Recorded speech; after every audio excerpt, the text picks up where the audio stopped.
नमस्कार दोस्तों, आप सभी का स्वागत है हमारे YouTube चैनल VCS अकेडमी पर। और आज के इस वीडियो में हम नीट IIT से रिलेटेड वीडियो लेकर आए हैं।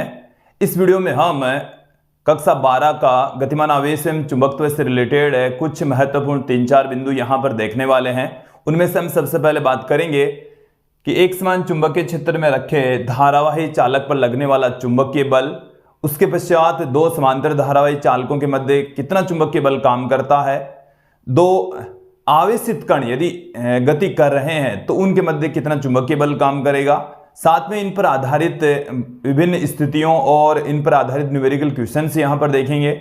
और इस वीडियो के अंत में हम बात करेंगे कि यदि हम किसी धारावाही लूप या धारावाही कुंडली को एक समान चुंबकीय क्षेत्र में रख दें तो उस पर कितना बल काम करता है, कितना बल आघूर्ण काम करता है, उस धारावाही लूप को किसी एक एंगल से दूसरे एंगल तक घुमाने में कितना काम करना पड़ता है, और वो जो धारावाही लूप है वो एक चुंबकीय द्विध्रुव की भांति व्यवहार करता है तो उसको भी यहां पर हम समझेंगे और उसमें संचित चुंबकीय स्थितिज ऊर्जा भी यहां पर हम ज्ञात करेंगे। तो ये जो वीडियो है काफी लंबा होने वाला है, छोटे छोटे हम टॉपिक्स देखेंगे, उन पर आधारित न्यूमेरिकल क्वेश्चंस यहां पर देखेंगे, समझेंगे। तो विद्यार्थियों, यदि आप हमारे YouTube चैनल पर नए हैं तो चैनल को सब्सक्राइब कर दीजिए, साथ में बेल आइकन भी दबा दीजिए ताकि आपको आगे की वीडियोस के नोटिफिकेशन मिलते रहे। अब मैं इस वीडियो को स्टार्ट करता हूं। सबसे पहले हम बात करेंगे चुंबकीय क्षेत्र में रखे धारावाही चालक पर लगने वाला चुंबकीय बल कितना होता है। देखिए विद्यार्थियों, एक समान चुंबकीय क्षेत्र के लिए मैं यहां पर क्रॉस के निशान से चुंबकीय क्षेत्र ले रहा हूं। ये जो क्रॉस के साइन आपको दिखाई दे रहे हैं, ये एक समान चुंबकीय क्षेत्र को बता रहे हैं जो कि बोर्ड के तल के लंबवत अंदर की ओर होता है। ये हमने लास्ट वीडियोज में इसकी चर्चा कर ली थी कि जो क्रॉस का साइन है वो तल के लंबवत अंदर की ओर चुंबकीय क्षेत्र को रिप्रेजेंट करता है। क्लियर। अब यहां पर हम रख रहे हैं कोई धारावाही चालक। क्या रखा जा रहा है? एक धारावाही चालक है, इसमें से कोई धारा बह रही है I, तो इस के ऊपर एक बल काम करेगा। देखिए, चुंबकीय क्षेत्र में गतिमान आवेश पर लगने वाला बल वो हमने शुरू में ही देख लिया था। चुंबकीय क्षेत्र में गतिमान आवेश पर बल, गतिमान आवेश पर बल, ये हमने पहले ही देख लिया था। और देखो चुंबकीय बल कितना लगता है, Fm बराबर QVB साइन थीटा, और सदिश के रूप में इसे हम लिखें तो Fm vector equal to QV vector cross B vector. ये इस रूप में काम करता है कि एक समान चुंबकीय क्षेत्र है B और उसमें कोई आवेश V वेग से गति कर रहा है तो उस आवेश के ऊपर Fm काम करेगा QV साइन थीटा के रूप में काम करेगा, जहां जो थीटा है वो V वेक्टर और B वेक्टर के मध्य का कोण होता है। अब यहां पर आप ध्यान दें कि जो हम धारावाही चालक ले रहे हैं उस धारावाही चालक के अंदर से भी तो आवेश गति कर रहे हैं। गतिशील आवेश के ऊपर बल लगता है तो इस धारावाही चालक के अंदर से आवेश प्रवाहित होते हैं।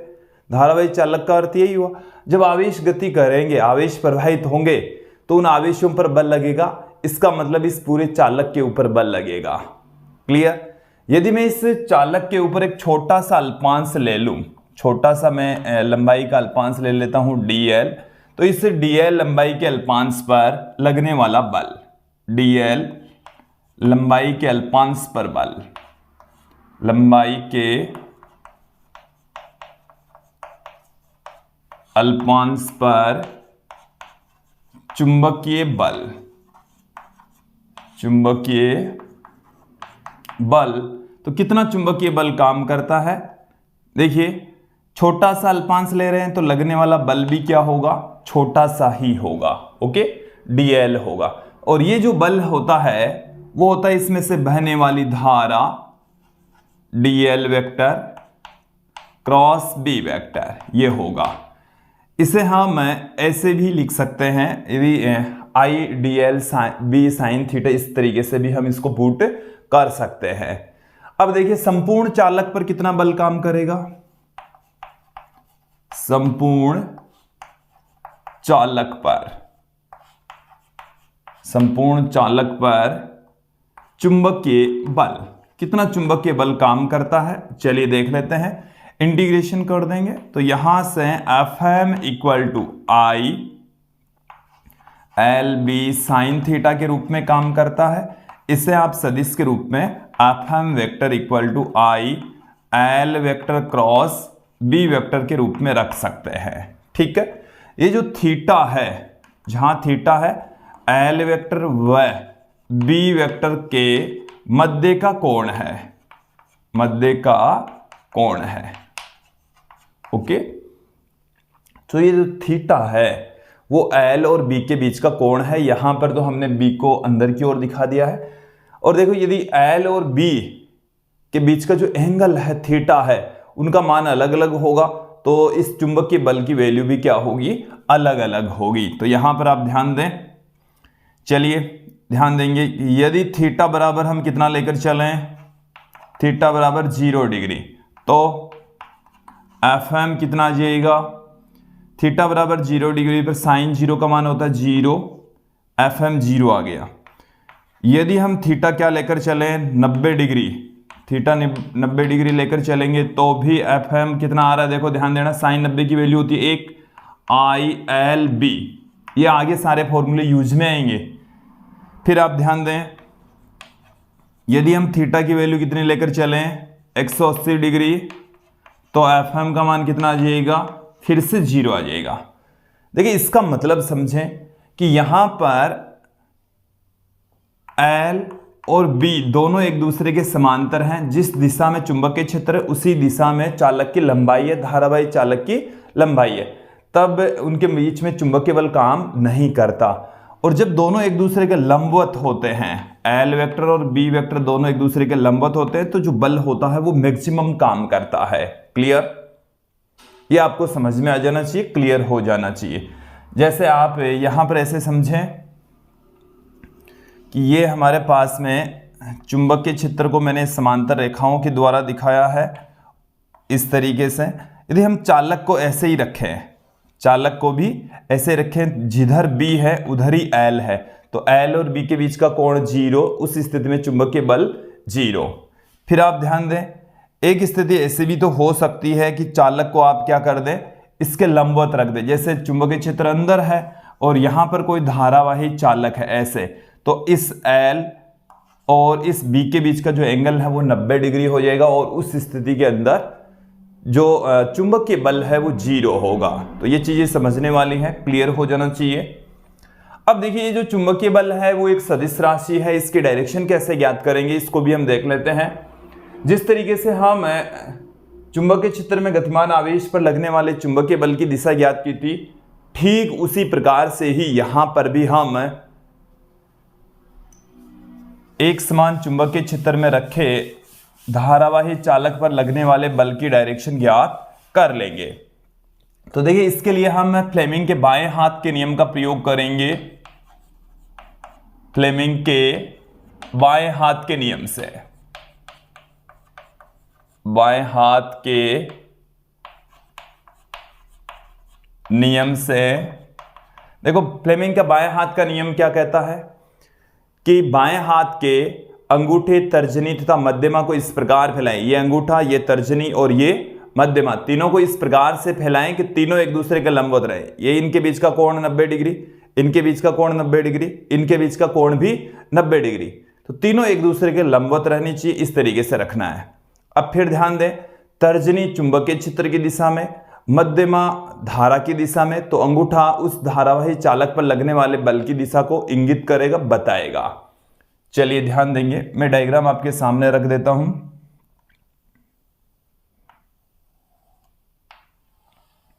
ये हमारे पास में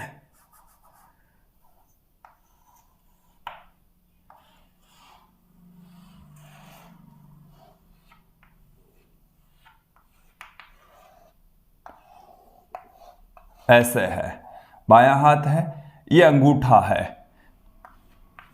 तो ये तर्जनी है, तर्जनी की डायरेक्शन में यदि चुंबकीय क्षेत्र है, ठीक है, मध्यमा की डायरेक्शन में यदि धारा है, यह है मध्यमा, तो अंगूठा, ये हमारा अंगूठा है, अंगूठे की डायरेक्शन में चुंबकीय बल होगा, Fm होगा। क्लियर? तो ये चीजें समझ में आ जानी चाहिए, क्लियर हो जानी चाहिए। अब हम थोड़ा सा आगे बढ़ते हैं, बात करेंगे दो समांतर धारावाही चालकों के मध्य लगने। देखिए अब अपना जो टॉपिक है वो है दो समांतर धारावाही चालकों के मध्य बल। हम यहाँ पर दो समांतर धारावाही चालक लेंगे, उनके बीच में कितना बल काम करता है वो यहाँ पर हम देखने वाले हैं। ये हमारे पास में एक धारावाही चालक है, ये हमारे पास में दूसरा धारावाही चालक है। इसको हम नाम दे देते हैं कि ये चालक फर्स्ट है, पहला चालक है, ये है चालक सेकंड। अब देखिए इस पहले चालक में से बहने वाली धारा है I1, दूसरे चालक में से बहने वाली धारा है I2।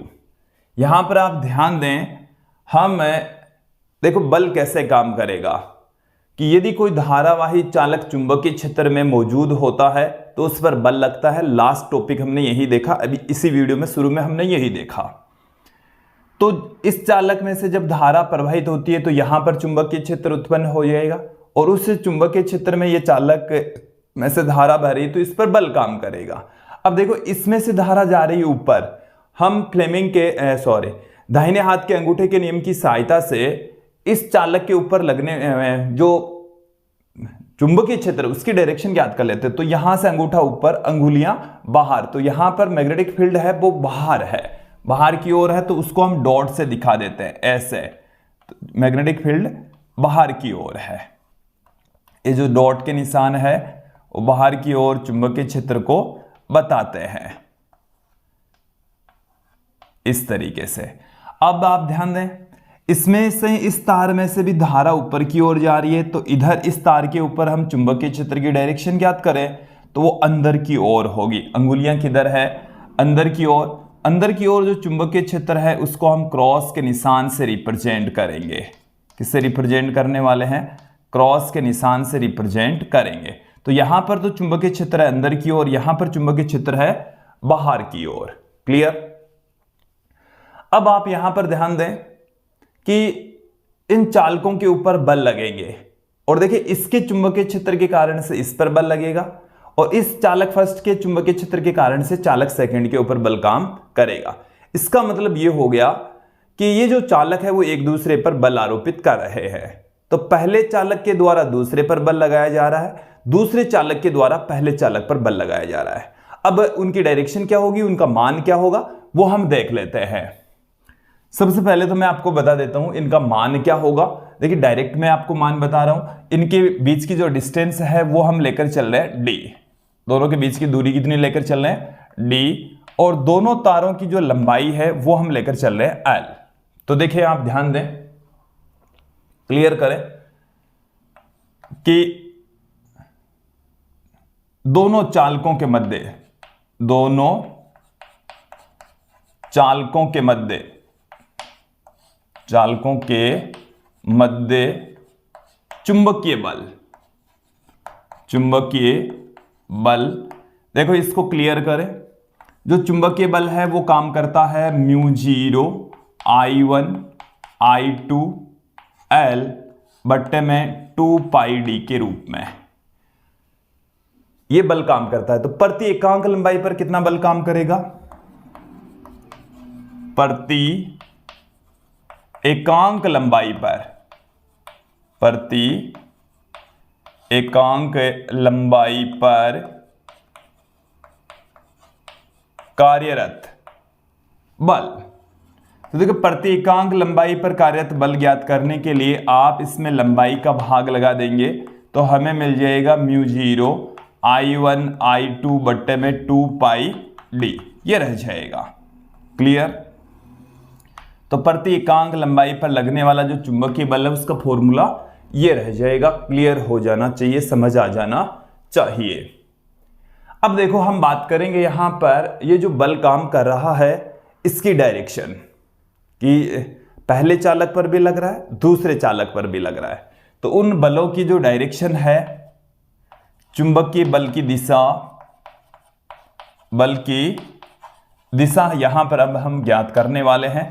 तो देखिए ये हमारे पास में दो समांतर धारावाही चालक तार हैं, एक ही दिशा में धारा बह रही है, एक ही दिशा में धारा बह रही है, तो यहां पर जो चुंबकीय क्षेत्र होगा, इधर धारा बह रही है तो यहां पर जो चुंबकीय क्षेत्र है उसको हम डॉट के रूप में दिखा सकते हैं कि बाहर की ओर है। किधर है? बाहर की ओर है। इसमें धारा जा रही है ऊपर की ओर, दोनों के बीच की जो डिस्टेंस है वो डी लेकर चल ही रहे हैं। यहां पर धारा जा रही है ऊपर की ओर और इस में धारा जा रही है ऊपर की ओर, तो इस दूसरे चालक के ऊपर जो मैग्नेटिक फील्ड है वो होगा बोर्ड के तल के लंबवत अंदर की ओर। तो इनकी डायरेक्शन एक बार क्लियर कर लीजिए, डायरेक्शन समझ आ जाएगी तो इन पर लगने वाले बल की डायरेक्शन भी अच्छे से समझ में आ जाएगी। देखिए, इस चालक पर लगने वाले बल को हम कहेंगे F12, दूसरे के द्वारा पहले चालक पर लगाया गया बल। तो उसकी डायरेक्शन हम फ्लेमिंग के बाएं हाथ के नियम की सहायता से ज्ञात करेंगे। तो देखिए, जो चुंबकीय क्षेत्र है वो डॉट के द्वारा दिखाया है, बाहर की ओर है, धारा ऊपर की ओर बह रही है, अंगूठा इधर। एक बार क्लियर कर ले, धारा किधर जा रही है? ऊपर की ओर। चुंबकीय क्षेत्र किधर? बाहर की ओर। अंगूठा इस तरफ, तो इस तरफ बल काम करेगा। इसके ऊपर लगने वाला जो बल होगा वो इस तरफ होगा। F12 से हम पुट कर रहे हैं, ठीक है? ये चीज समझ में आ गई। अब आप ध्यान दें, दूसरे चालक पर लगने वाला बल किधर होगा? धारा इस मध्यमा की तरफ, चुंबकीय क्षेत्र यहां पर अंदर की ओर है, हमने क्रॉस के निशान से दिखाया है, अंगूठा इस तरफ। तो इस दूसरे चालक पर लगने वाला जो बल है वो होगा F21 वेक्टर। F21 vector. मैं यहां पर एक चीज क्लियर कर दूं कि दोनों बलों की जो डायरेक्शन है वो एक दूसरे के विपरीत है, एक दूसरे के पास की ओर है। और जब एक दूसरे के पास की ओर होती है तो यहां पर आकर्षण बल काम कर रहा है। तो समांतर धाराओं के मध्य जो चुंबकीय बल है वो आकर्षण प्रकृति का होगा। ये चीज क्लियर हो जानी चाहिए, समझ आ जानी चाहिए। फिर मैं यहां पर लेता हूं इसकी अगली स्थिति। ये हमारे पास में वही दो समांतर धारावाही चालक हैं, एक में से I1 धारा बह रही है, दूसरे में से I2 धारा बह रही है। लेकिन अब की बार जो धारा है वो एक दूसरे के विपरीत बह रही है, एक में ऊपर जा रही है तो दूसरे चालक में नीचे जा रही है। अब जो मैग्नेटिक फील्ड है उसकी डायरेक्शन ज्ञात कर लेते हैं। इस चालक के द्वारा यहां पर जो मैग्नेटिक फील्ड क्रिएट होगा वो बोर्ड के तल के लंबवत अंदर की ओर, उसको हम क्रॉस के निशान से दिखा रहे हैं। क्लियर? यहां पर जो चुंबकीय क्षेत्र है, देखो यहां से आप ध्यान देना, धारा जा रही है नीचे, नीचे जा रही है ऐसे, तो नीचे जा रही है, तो यहां पर भी चुंबकीय क्षेत्र है वो अंदर की ओर ही होगा। किधर होगा? अंदर की ओर। अब इस पर लगने वाला बल F12 की डायरेक्शन किधर होगी? देखो, धारा जा रही है ऊपर, धारा किधर जा रही है? ऊपर जा रही है। चुंबकीय क्षेत्र है अंदर। मेरे फ्लेमिंग के बाएं हाथ के नियम की हेल्प से हम ज्ञात करेंगे। तो धारा जा रही है ऊपर, चुंबकीय क्षेत्र अंदर, अंगूठा इस तरफ। तो इस पर लगने वाले जो बल है उसकी डायरेक्शन होगी इस तरफ, F12 वेक्टर इधर होगा। यहां पर डायरेक्शन देखेंगे आप ऐसे, चुंबकीय क्षेत्र अंदर, धारा नीचे, अंगूठा उस तरफ। तो यहां पर जो बल की डायरेक्शन होगी F21 वेक्टर की इस तरफ होगी। तो ये दोनों बलों की डायरेक्शन अब भी एक दूसरे के विपरीत है, लेकिन एक दूसरे से दूर की ओर है। दोनों तार एक दूसरे से दूर जा रहे हैं, इसका मतलब इनके बीच में प्रतिकर्षण बल काम कर रहा है। कौन सा बल काम कर रहा है? प्रतिकर्षण बल काम कर रहा है। क्लियर? यहां से कुछ रिजल्ट बाहर निकलेंगे। देखिए, F12 वेक्टर और F21 वेक्टर दोनों का मान समान है, डायरेक्शन एक दूसरे के विपरीत है। तो F12 और F21 दोनों का परिमाण समान है, दिशा एक दूसरे के विपरीत है। क्लियर? ये चीजें क्लियर हो जानी चाहिए, डायरेक्शन भी समझ में आ जानी चाहिए। समांतर धाराओं के मध्य आकर्षण और प्रति समांतर धाराओं के मध्य प्रतिकर्षण बल काम करता है। अब यहां पर आप ध्यान दें, हम 1 एम्पीयर की अंतरराष्ट्रीय परिभाषा भी यहां पर देने जा रहे हैं। 1 एम्पीयर की जो अंतरराष्ट्रीय परिभाषा है वो इसी फॉर्मूले से दी जाती है। क्या है? डेफिनेशन समझ लीजिए। 1 एम्पीयर की अंतरराष्ट्रीय परिभाषा, अंतरराष्ट्रीय परिभाषा। तो देखिए, 1 एम्पीयर की अंतरराष्ट्रीय परिभाषा के लिए इसी फॉर्मूले को यूज में लेंगे हम। दोनों चालकों की लंबाई हम 1 मीटर लेकर चलेंगे, दोनों चालकों के मध्य की दूरी को हम 1 मीटर लेकर चलें, और यदि I1 और I2 दोनों का मान बराबर और वो भी 1 एम्पीयर लेकर चले तो देखिए उसका मान ऊपर वाले फॉर्मूले से देखें, F बराबर म्यू जीरो का मान होता है 4 पाई इंटू 10⁻⁷। I1 का मान हमने 1 लिया, I2 का मान 1 लिया, L का मान हमने 1 लिया, बट्टे में 2 पाई, D का मान हमने 1 लिया। तो 2 पाई से मतलब पाई से पाई कैंसिल, 4 पाई से ये 2 बार में चला गया, तो 2 गुणा 10⁻⁷ न्यूटन आ जाएगा। तो देखो यहां से क्या निकला कि जब दोनों चालकों की लंबाई आप 1-1 मीटर लेकर चलें, दोनों समांतर धारावाही चालकों के मध्य की दूरी 1-1 मीटर लेकर चले, दोनों में से बहने वाली धाराएं 1-1 एम्पीयर लेकर चलें, तो दोनों चालकों के मध्य लगने वाला बल 2 गुणा 10⁻⁷ न्यूटन होता है। अब इसको हम कैसे परिभाषित करेंगे कि एकांक लंबाई वाले समांतर धारावाही चालक तार 1 मीटर दूरी पर स्थित है तथा दोनों तारों के मध्य लगने वाला बल 2 गुणा 10⁻⁷ न्यूटन है, तो प्रत्येक तार में से बहने वाली धारा 1-1 एम्पीयर होगी, 1-1 एम्पीयर के इक्वल होगी। क्लियर? तो यह है 1 एम्पीयर की अंतरराष्ट्रीय परिभाषा। अब हम यहां पर देखेंगे इन पर आधारित कुछ आंकिक प्रश्न।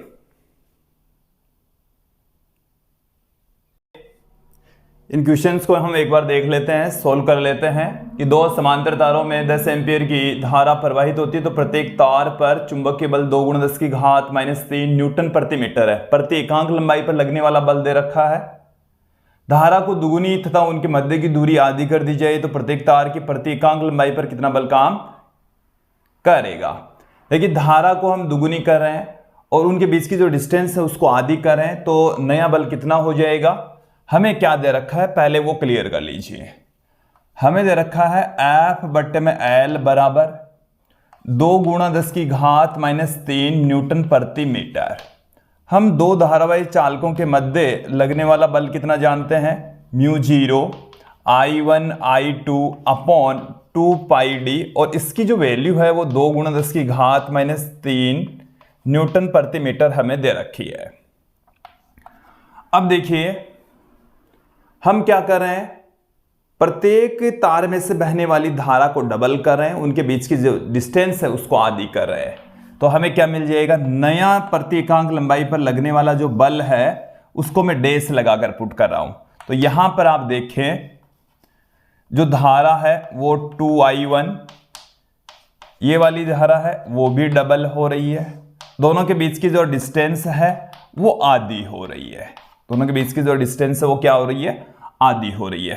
तो यहां से देखिए क्या बाहर निकलेगा, 2 और 2 4, ये 2 ऊपर जाएगा तो 8 हो जाएगा, तो 8 गुणा μ0 I1 I2 बट्टे में 2 पाई d, और ये वाली जो वैल्यू है वो हमें इस क्वेश्चन के अंदर दे रखी है 2 गुणा 10⁻⁻3। तो यहां से आप जब कैलकुलेट करेंगे तो 16 गुणा 10⁻⁻3 न्यूटन प्रति मीटर इसका आंसर आ जाएगा। क्लियर? फिर जो अगला क्वेश्चन है वो देखें कि दो लंबे समांतर तांबे के तारों में 5 एम्पीयर की धारा विपरीत दिशाओं में बह रही है। यदि तार एक दूसरे से 0.5 मीटर के अंतराल पर स्थित है तो इनके बीच में लगने वाला बल कितना होगा। देखिए हमें प्रति एकांक लंबाई पर लगने वाले बल की वैल्यू ही यहाँ पर ज्ञात करनी है कि जो यहाँ पर ऑप्शन दे रखे हैं उसमें इसका जो आंसर है वो न्यूटन प्रति मीटर में दे रखा है। इसका मतलब प्रति एकांक लंबाई पर लगने वाला बल हमें ज्ञात करना है। तो यहाँ पर आप ध्यान दें जो वैल्यू हमें दे रखी है वो देखें, μ0 का मान होता है 4 पाई इंटू 10⁻⁷। I1 की वैल्यू 5 एम्पियर, तो 5 गुणा में 5 बट्टे में 2 पाई इंटू d, 0.5 हमें दे रखा है। यहां से पॉइंट हटाएंगे तो एक 0 ऊपर लगा देंगे, 1 5 से 1 5 कैंसिल हो गया, पाई से पाई कैंसिल हो गया, 2 से ये 2 बार में कट गया, 2 को और 5 को गुणा करेंगे 10, 1 10 ये रहा, तो प्लस में 2 घाते इससे कम कर देंगे तो 10 की घात -7 प्लस 2 तो 10 की घात -5 न्यूटन प्रति मीटर आ जाएगा। तो इस क्वेश्चन का जो आंसर है वो हमें मिलने वाला है 10 की घात -5 न्यूटन प्रति मीटर। क्लियर? गतिमान आवेशों के मध्य बल, यहां पर हम 2 आवेश लेंगे और दोनों को हम गतिशील रखेंगे तो उनके बीच में लगने वाले चुंबकीय बल के बारे में बात करेंगे। उनके बीच में परिणामी कितना बल काम करता है उसके बारे में भी बात करेंगे। चलिए यहां पर आप ध्यान दें कि ये जैसे हमारे पास में दो आवेश हैं, एक आवेश है Q1, दूसरा वाला आवेश है Q2, और दोनों के बीच की जो डिस्टेंस है वो है स्मॉल r, और दोनों स्थिर हैं। दोनों कौन सी अवस्था में है? स्थिर।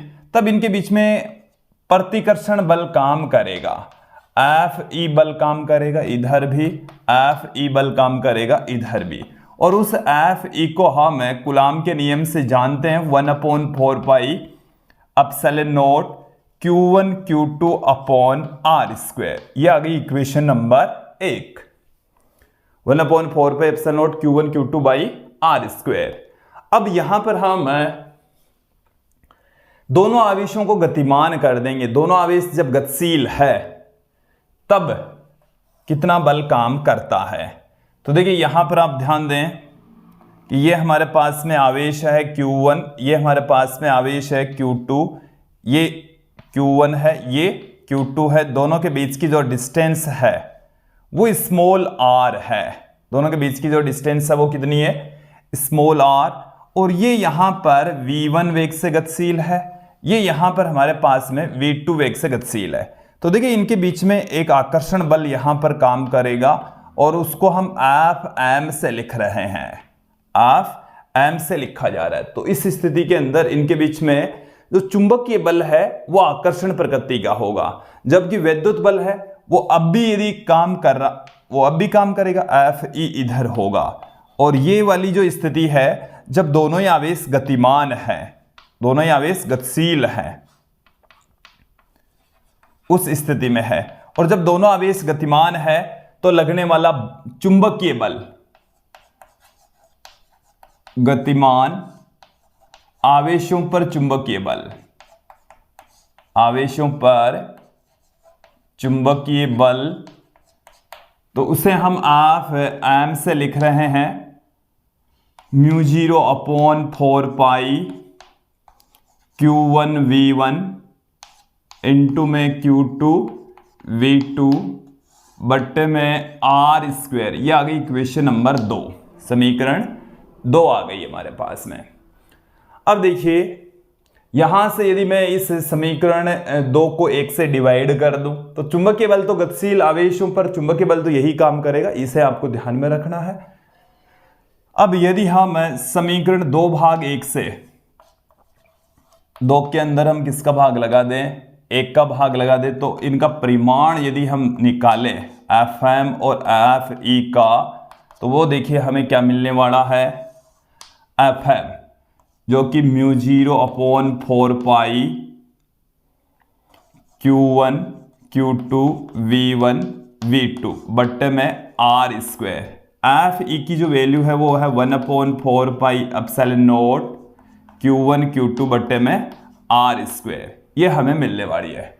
जो राशियां कटपिट रही है उसे काट पीट दीजिए। तो देखिए यहां से Q1 Q2 से Q1 Q2 कैंसिल हो जाएगा, r² से r² कैंसिल हो जाएगा, 4 पाई से 4 पाई कैंसिल हो जाएगा, ये एप्सिलॉन नॉट ऊपर चला जाएगा, तो μ0 एप्सिलॉन नॉट ये ऊपर चला गया, और बच गया V1 V2। क्लियर? अब इसे हम दूसरे रूप में भी कन्वर्ट करेंगे। देखिए विद्युत चुंबकीय तरंगों की जो वेलोसिटी होती है वो इस रूप में होती है। तो यहां से हम c² इक्वल टू क्या पुट कर दें? 1/μ0 एप्सिलॉन नॉट, और यहां से μ0 एप्सिलॉन नॉट बराबर आ जाएगा 1/c²। तो μ0 एप्सिलॉन नॉट की जगह हम 1/c² पुट कर देंगे, तो हमें देखिए Fm बट्टे में Fe बराबर क्या मिलेगा? V1 V2 बट्टे में c²। ये वाला रिलेशन आपको ध्यान में रखना है, काफी महत्वपूर्ण रिलेशन है। और यदि यहां पर V1 और V2 दोनों को हम इक्वल लेकर चले, बराबर लेकर चले, तो ये जो फॉर्मूला है वो हमारे पास में क्या हो जाएगा? Fm बट्टे में Fe बराबर V बट्टे में C का होल स्क्वायर आ जाएगा, यदि दोनों की ही वेलोसिटी क्या हो? सेम हो। क्लियर? अब देखिए यहां पर ये रिजल्ट तो हमें मिल गया, लेकिन इन दोनों आवेशों के बीच में कौन सा बल काम करता है उसको हम यहां से समझेंगे, क्योंकि v का मान तो हमेशा छोटा रहेगा, c का मान बड़ा रहेगा। c प्रकाश का वेग है, उससे ज्यादा किसी भी कण का वेग नहीं हो सकता। इसका मतलब ये हो गया कि चुंबकीय बल कम होता है और वैद्युत बल अधिक होता है। चुंबकीय बल कम और वैद्युत बल अधिक होगा। तो यहां से इसको क्लियर कर लें कि इनके बीच में कौन सा बल काम करेगा। इस स्थिति के अंदर जो चुंबकीय बल है वो तो है कम और वैद्युत बल है वो है ज्यादा। वैद्युत बल ज्यादा है तो इनके बीच में फाइनली प्रतिकर्षण बल काम करेगा।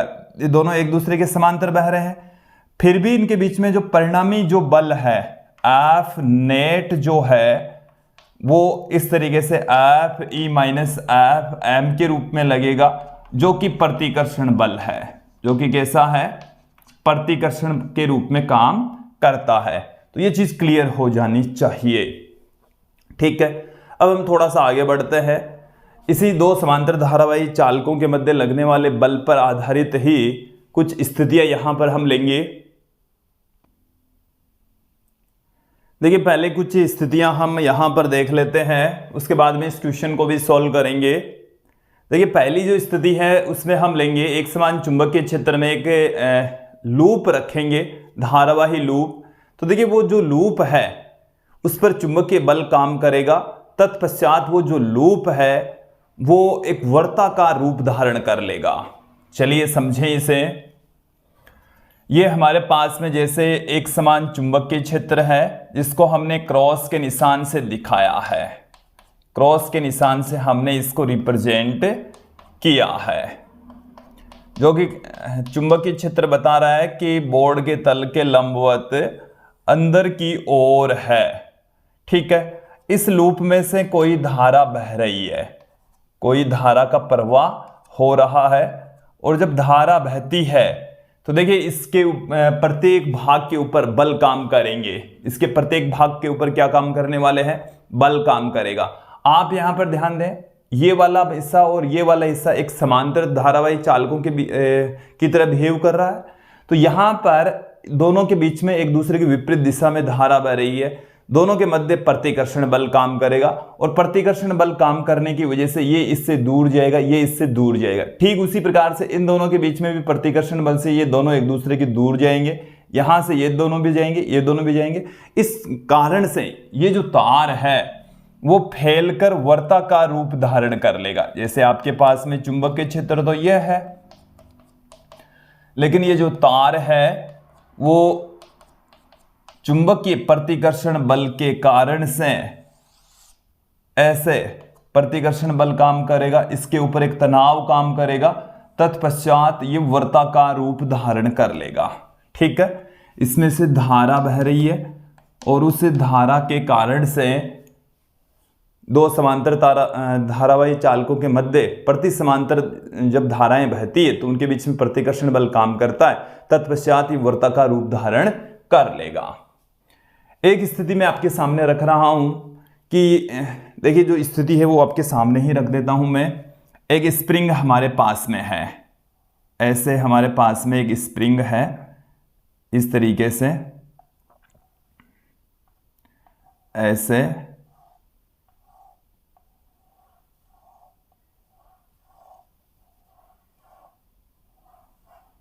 ऐसे, और इस स्प्रिंग के एक हिस्से को हमने विद्युत अपघट्य पदार्थ के अंदर डुबो रखा है। ये क्या है, विद्युत अपघट्य पदार्थ है। इस स्प्रिंग के दूसरे हिस्से को हमने एक बैटरी से जोड़ दिया, उसको एक कुंजी से जोड़ दिया, और उसका भी दूसरा हिस्सा है वो यहां से हमने कनेक्ट कर दिया है।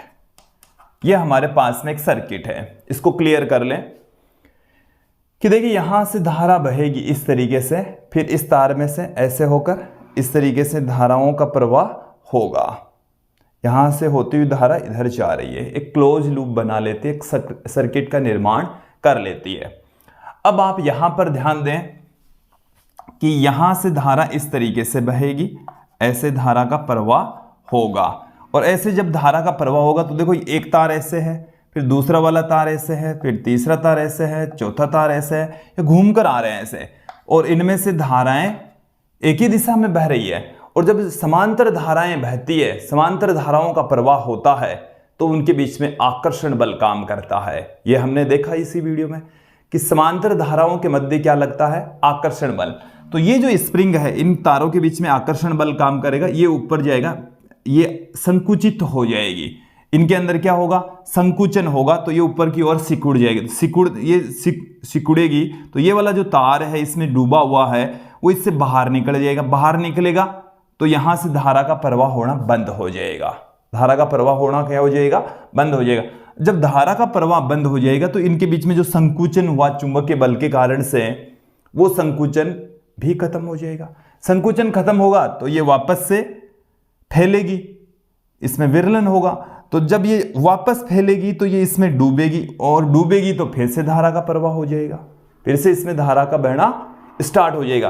तो ये क्या होता है, इसमें जब धारा बहती है तो संकुचन होता है, और संकुचन होता है तो ये यहां से धारा बहना बंद हो जाती है, फिर वापस इसमें ये फैलती है, फिर सिकुड़ती है, फिर फैलती है, ये ऐसे दोलन गति करती रहेगी, ऐसे दोलन गति करती रहेगी। धारा का प्रवाह भी बंद चालू इस तरीके से होता रहेगा। तो ये वाली जो कंडीशन है, मुझे उम्मीद है आपको अच्छे से समझ में आ गई होगी। फिर हम एक अंतिम कंडीशन, तनाव रहित डोरी यहां पर देखने वाले हैं, समझने वाले हैं। आप भी समझें कि हमने एक धारावाही चालक लिया है। क्या लिया है, ये हमारे पास में एक दृढ़ आधार है, और इस दृढ़ आधार से हमने दो डोरी, ये हमारे पास में दो डोरी है, और इससे हमने एक चालक को लटकाया है। इससे हमने किसको लटका दिया, एक चालक को लटका दिया है। ये जो चालक है इसमें से आई धारा का प्रवाह हो रहा है।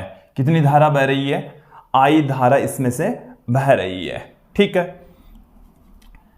अब यहां पर आप ध्यान दें, इस चालक के ऊपर दो बल काम करेंगे। कितने बल काम करेंगे, दो। जब इसमें से धारा नहीं बह रही है तो दो बल काम करेंगे। एक तो नीचे की ओर इसका भार, और इस डोरी के अंदर तनाव उत्पन्न होगा कैपिटल टी। ठीक है, तनाव उत्पन्न होगा कैपिटल टी। और देखिए जब इसमें से धारा प्रवाहित करेंगे तो चुंबकीय बल, तो देखो यहां तो जो तनाव है वो इस भार के बराबर हो जाएगा, क्योंकि दोनों संतुलन की स्थिति में है। धारा प्रवाहित करने पर, धारा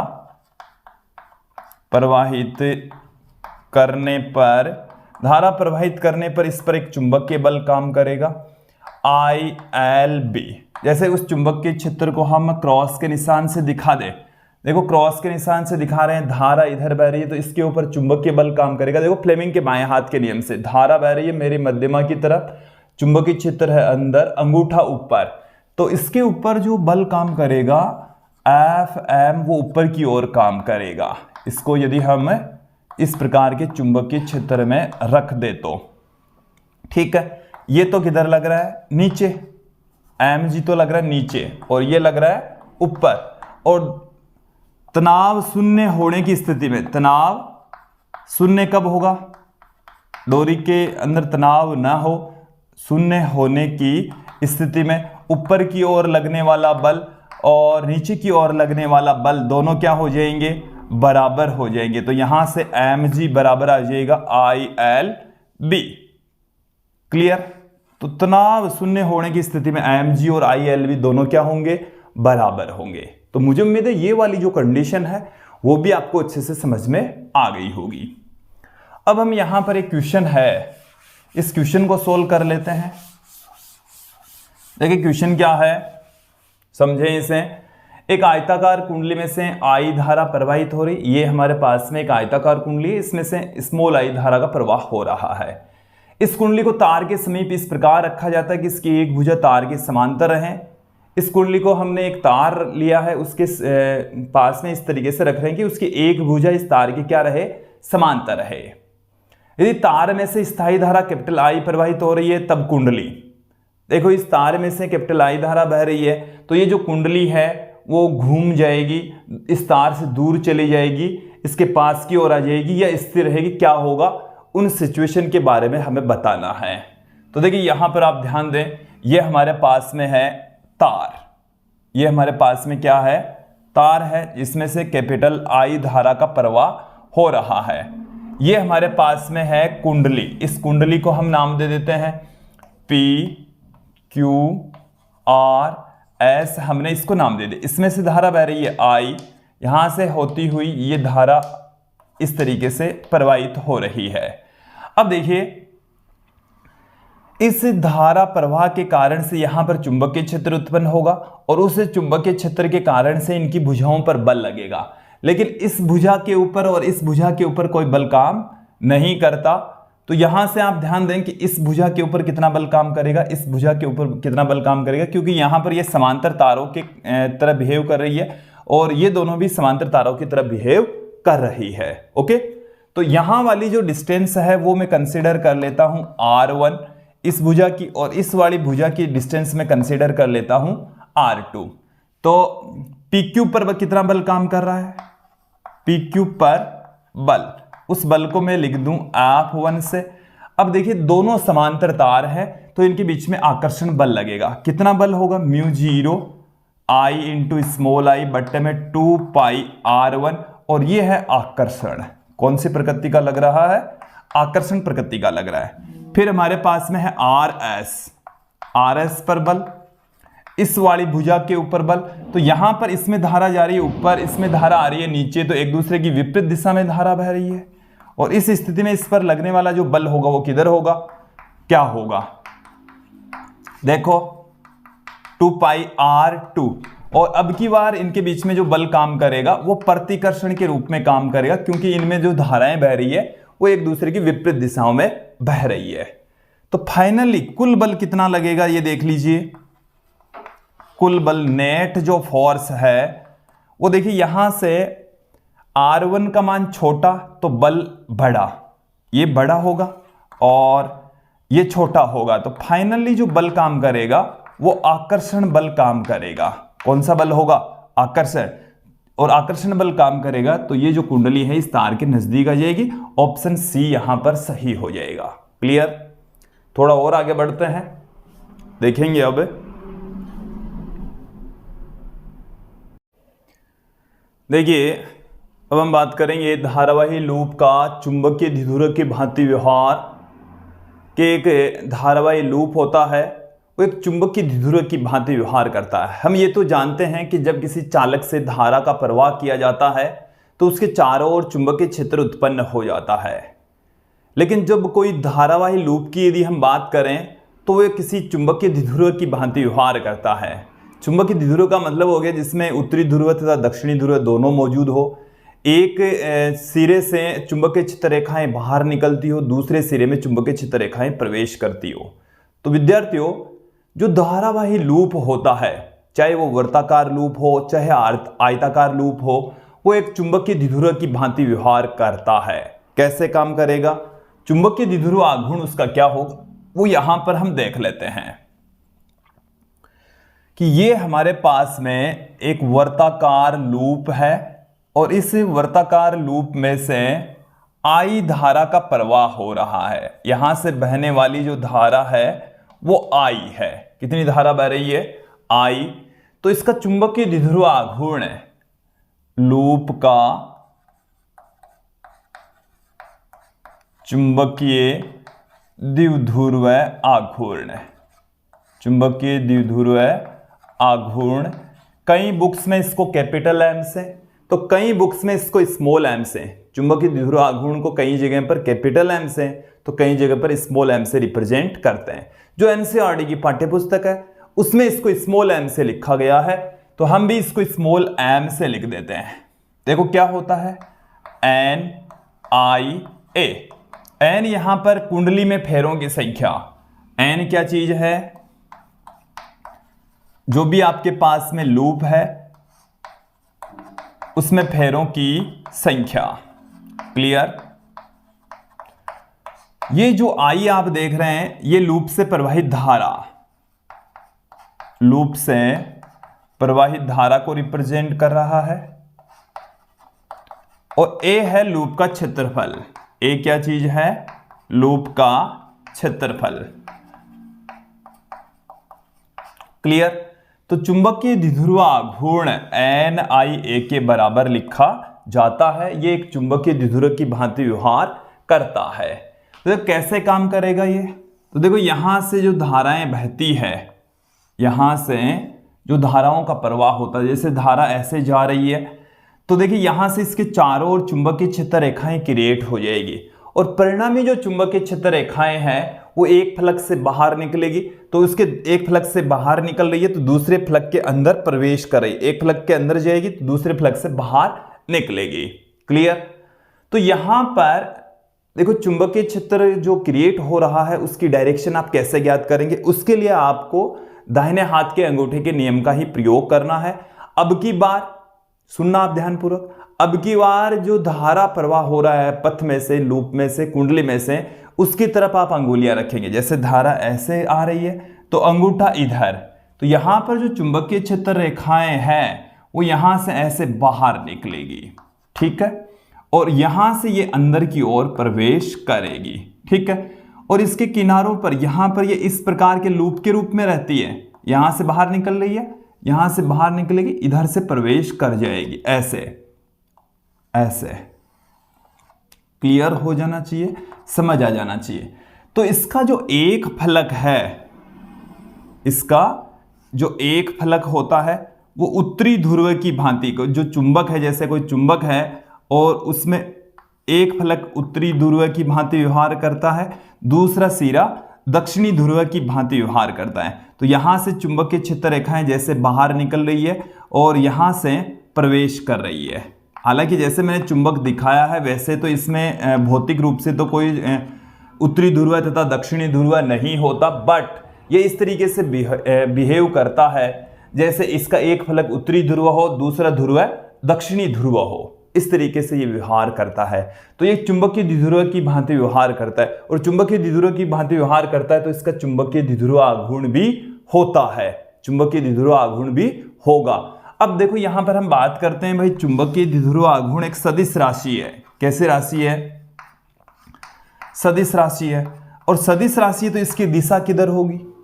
यहीं से इसी डायग्राम से आप समझ लीजिए, ये हमारे पास में लूप है, इसमें से ऐसे धारा का प्रवाह हो रहा है। चलिए ध्यान देंगे, आपको चुंबकीय क्षेत्र और चुंबकीय द्विध्रुव आघूर्ण दोनों की डायरेक्शन एक ही होगी। कैसे ज्ञात करेंगे? यहां से अंगुलियों की तरफ धारा बह रही है तो अंगूठा चुंबकीय क्षेत्र की डायरेक्शन को बताएगा, बी की डायरेक्शन को रिप्रेजेंट करेगा, और उसी डायरेक्शन ही चुंबकीय द्विध्रुव आघूर्ण की डायरेक्शन होगी, दोनों एक ही दिशा में। देखो ये जो B और M है वो इस कुंडली के द्वारा उत्पन्न है।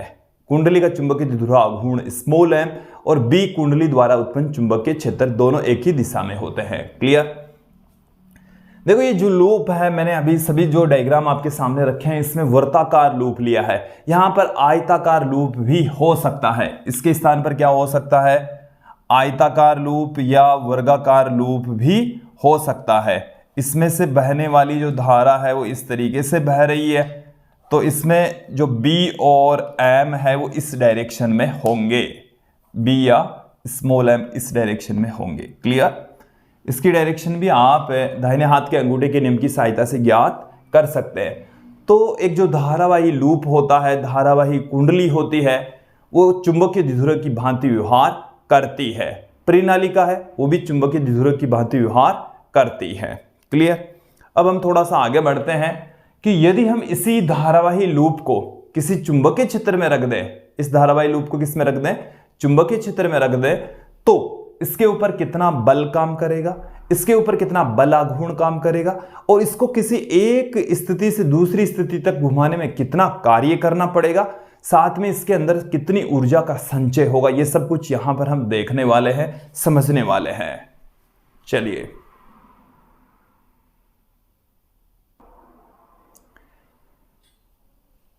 एक समान चुंबकीय क्षेत्र में कोई धारावाही लूप रख देंगे।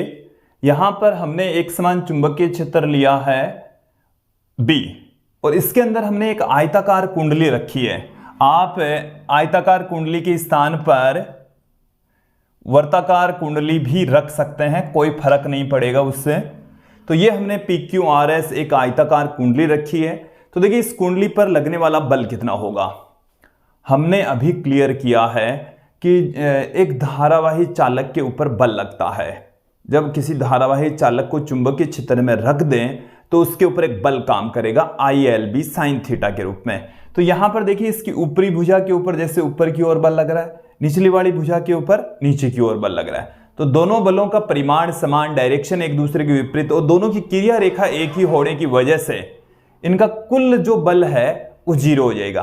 तो QR और PS दोनों पर लगने वाले बलों का परिमाण समान, डायरेक्शन अपोजिट और कुल बल क्या हो जाएगा, 0 हो जाएगा। इसी प्रकार से जो भुजा PQ और RS है इनके ऊपर भी समान परिमाण का बल लगता है, दोनों के ऊपर बल समान होगा, डायरेक्शन एक दूसरे के विपरीत होगी, लेकिन क्रिया रेखा भिन्न भिन्न होगी और उस भिन्न भिन्न क्रिया रेखा के कारण से इसके ऊपर एक बल आघूर्ण काम करने लग जाएगा। इसके ऊपर बल इधर काम कर रहा है, इसके ऊपर बल इधर काम कर रहा है। जैसे ऐसे है कुंडली, इस पर बाहर इस पर अंदर, तो ये इसको इस तरीके से घुमाने का काम करेंगे। तो यहां पर आप ध्यान दें, कुंडली PQRS पर कुल बल, कुंडली PQRS पर जो कुल बल है वो तो 0 ही होगा। कुल बल तो कितना होगा, देखो आप कोई सी भी कुंडली रख दीजिए, कुल बल 0 होगा। ये चीज क्लियर हो जाना चाहिए, बल तो कितना होगा, 0 होगा। लेकिन यहां पर बलयुग्म आघूर्ण होगा। कुंडली पर कार्यरत बलयुग्म आघूर्ण, कुंडली पर कार्यरत बलयुग्म आघूर्ण, बलयुग्म आघूर्ण, बलयुग्म आघूर्ण को हम टॉस से लिखते हैं। और देखो ये जो बलयुग्म आघूर्ण है वो कोई सा भी एक बल, कोई सा भी एक बल और दोनों बलों की क्रिया रेखाओं के मध्य की दूरी से वहां से इस तरीके से फाइंड आउट किया जाता है और उसकी जो वैल्यू है वो ये आएगी NIAB sin थीटा। पूरी कैलकुलेशन करने के बाद भी जो बल आघूर्ण है वो NIAB sin थीटा के रूप में हमें प्राप्त होने वाला है। इसको हम ऐसे भी लिख सकते हैं, टो बराबर MB sin थीटा, क्योंकि जो NIA है ये स्मॉल m के बराबर है। NIA किसके इक्वल है, स्मॉल m के बराबर। इसको हम सदिश रूप में लिखें, सदिश रूप में, तो देखिए इसे टो वेक्टर बराबर m vector cross b vector के रूप में इसे लिख सकते हैं। इस तरीके से इसको लिखा जा सकता है। क्लियर। अब देखिए इसमें भी हमारे पास में अलग अलग स्थितियां हैं। थीटा बराबर 0 डिग्री पर टो का जो मान है वो आएगा 0 और थीटा बराबर 180 डिग्री पर भी मान आएगा 0। थीटा बराबर 90 डिग्री के ऊपर बलयुग्म आघूर्ण है वो मैक्सिमम होगा और एम बी के बराबर होगा, NIAB के बराबर होगा। क्लियर। अब देखिए इसी चुंबकीय द्विध्रुव जो हमारे पास में लूप है, इसी लूप के ऊपर कार्य भी, इसको किसी एक स्थिति से दूसरी स्थिति तक घुमाने में हमें काम करना पड़ता है। वो काम कितना होता है वो भी चलिए देख लेते हैं। यहां से आप ध्यान दें, चुंबकीय द्विध्रुव को, चुंबकीय द्विध्रुव, यहां पर कोई छड़ चुंबक भी हो सकती है, को θ1 से θ2 कोण तक, θ1 से θ2 कोण तक घुमाने में किया गया कार्य, घुमाने में किया गया कार्य, किया गया कार्य, देखो कार्य होगा MB cos θ1 माइनस cos θ2, ये वाला फॉर्मूला आपको ध्यान में रखना है। θ1 से इसको θ2 कोण तक हम घुमा रहे हैं। और देखिए यहां से एक स्थिति हम ये ले लें, θ1 बराबर 0 डिग्री, इसको हम कहते हैं साम्य की स्थिति, साम्य की स्थिति, इसको हम स्थायी संतुलन की स्थिति कह रहे हैं। इसको हम क्या कह रहे हैं, स्थायी संतुलन की स्थिति। θ1 बराबर 0 डिग्री से थीटा कोण तक, थीटा कोण तक घुमाने में किया गया कार्य, घुमाने में किया गया कार्य, किया गया कार्य। इस स्थिति में W बराबर MB कॉस 0 इसका मान होता है 1 माइनस कॉस थीटा। तो ये हमारे पास में वर्क डन आ जाएगा, ये हमारे पास में इसका फॉर्मूला आ जाएगा। क्लियर? इसमें हम स्थितियां पुट कर सकते हैं। देखिए इस वाले फॉर्मूले में हम स्थितियां पुट करें कि थीटा की वैल्यू जब 0 हो तब वर्क डन कितना होगा, कॉस 0 का मान होता है 1। इसका मतलब है कि थीटा बराबर 0 पर यदि हम उसको घुमा कर ले जाते हैं, पहले से समय स्थिति में है, तो इसका मतलब आप नहीं घुमा रहे तो कोई काम नहीं करना पड़ रहा। थीटा बराबर आप ले रहे हैं 90 डिग्री, तो W बराबर कॉस 90 का मान हो जाता है 1, तो इसे हम एम भी काम करना पड़ेगा। थीटा का मान 180 डिग्री, 180 का मान होता है -1, माइनस माइनस प्लस हो जाएगा, 2m भी काम करना पड़ेगा। और ये जो वर्क डन होता है वो मैक्सिमम होता है। क्या होगा? मैक्सिमम होगा, अधिकतम होगा। तो यहां तक तो मुझे उम्मीद है क्लियर हो गया होगा, समझ आ गया होगा। अब हम थोड़ा सा आगे बढ़ते हैं कि जब कोई चुंबकीय द्विध्रुव एक समान चुंबकीय क्षेत्र में रखा जाता है तो उसके अंदर भी एक ऊर्जा संचित हो जाती है। उसको शून्य ऊर्जा की स्थिति से किसी कोण थीटा तक घुमा दीजिए। शून्य ऊर्जा की स्थिति थीटा बराबर 90 डिग्री पर होती है। तो देखिए वर्क डन क्या होता है आपके पास में, M B cos theta 1 minus cos theta 2। अब देखो थीटा 1 बराबर हम लेकर चल रहे हैं 90 डिग्री, ये शून्य ऊर्जा की स्थिति है। ये कौन सी स्थिति है?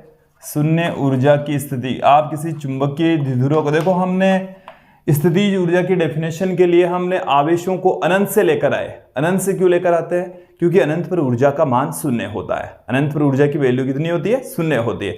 तो अनंत से इसलिए लेकर आते हैं कि शून्य ऊर्जा की स्थिति से उसको ला रहे हैं। अब यहां पर हम चुंबकीय द्विध्रुव को घुमा रहे हैं किसी एक एंगल से दूसरे एंगल तक, तो उसको शून्य ऊर्जा की स्थिति से यदि घुमा दें तो जो काम करना पड़ता है वही ऊर्जा के रूप में संचित हो जाता है, जिसको हम चुंबकीय ऊर्जा कहते हैं, चुंबकीय स्थितिज ऊर्जा कहते हैं। तो इसमें हम पुट कर देंगे तो ये जो W है यही चुंबकीय स्थितिज ऊर्जा हो जाएगा, M B cos 90 minus cos theta. तो UM बराबर हमारे पास में क्या आ गया, ये तो 0 हो गया, minus M B cos theta. ये आ गई हमारे पास में चुंबकीय स्थितिज ऊर्जा। और इसे हम ऐसे भी लिख सकते हैं, M vector dot B vector. अरे ये तो समझ में आ जाना चाहिए, क्लियर हो जाना चाहिए। ये हमारे पास में व्यापक सूत्र आ गया है चुंबकीय स्थितिज ऊर्जा का। और यहां से थीटा बराबर 0 डिग्री, तो UM कितना आएगा, कॉस 0 का मान होता है 1, UM आएगा माइनस में एम बी।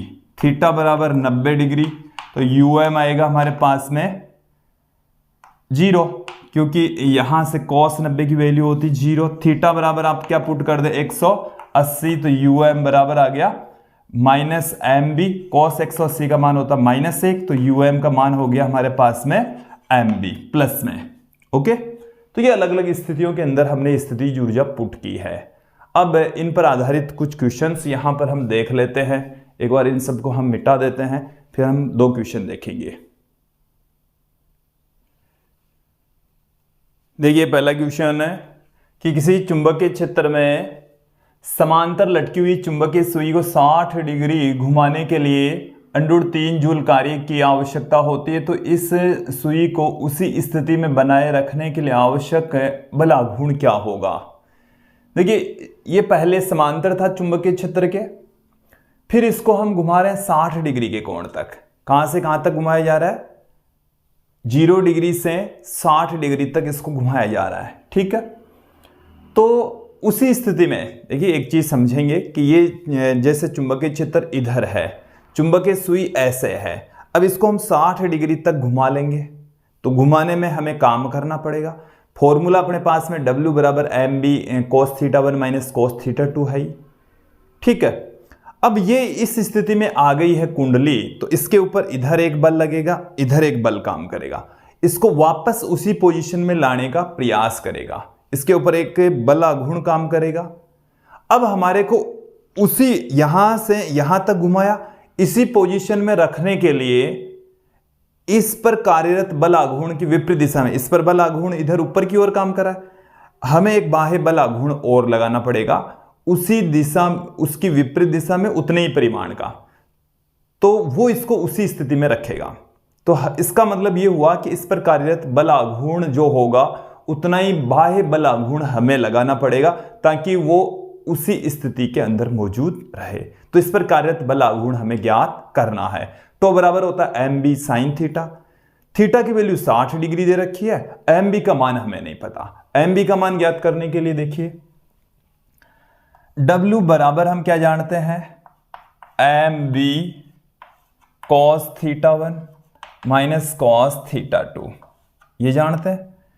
इस W की जो वैल्यू है वो हमें दे रखी है √3 बराबर एम बी कॉस थीटा 1। प्रारंभ में ये समांतर था तो कॉस 0, फिर अंत में ये 60 डिग्री तक घूम गया तो कॉस 60 डिग्री। तो यहां से √3 बराबर एम बी कॉस 0 का मान होता है 1 और कॉस 60 डिग्री का मान होता है 1/2। तो √3 बराबर क्या आ गया, एम बी बट्टे में 2।